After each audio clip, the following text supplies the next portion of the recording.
Bharatiya Janata party ने राजस्थान की 9 विधानसभा सीटों पर होने वाले उपचुनाव की तैयारी शुरू कर दी।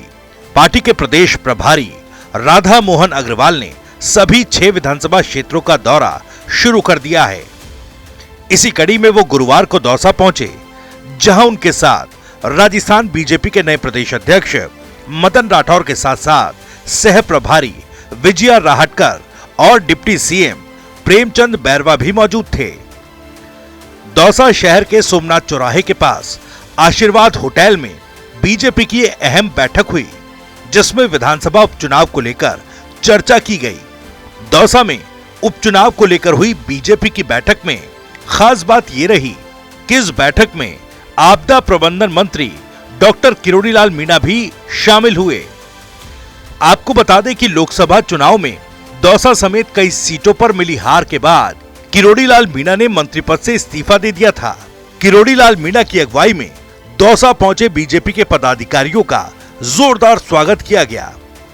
इस दौरान बीजेपी के प्रदेश अध्यक्ष मदन राठौर ने कहा कि आज दौसा में बीजेपी कार्यकर्ताओं की संगठनात्मक बैठक हुई।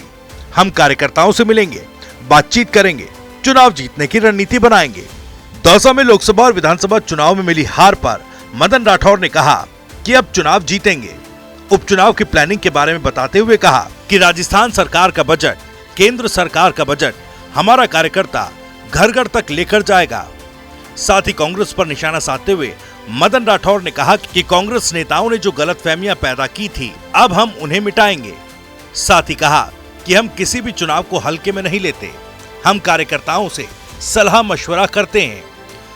हमें न केवल चुनाव लड़ना है बल्कि चुनाव जीतना भी है। दूसरी तरफ किरोड़ीलाल मीणा ने कहा कि मैं मंत्री नहीं होता तब भी जनता का दुख दर्द समझने के लिए सदा काम करता हूं, और अब मैं मंत्री हूं, इसलिए मैंने पिछले दिनों बाढ़ के दौरान राजस्थान के कई जिलों के दौरे किए।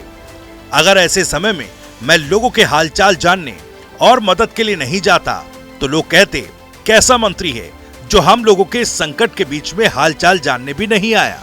अब किरोड़ीलाल मीणा के इस बयान से यह साफ हो चुका है कि उनका मंत्री पद का वनवास खत्म हो चुका है।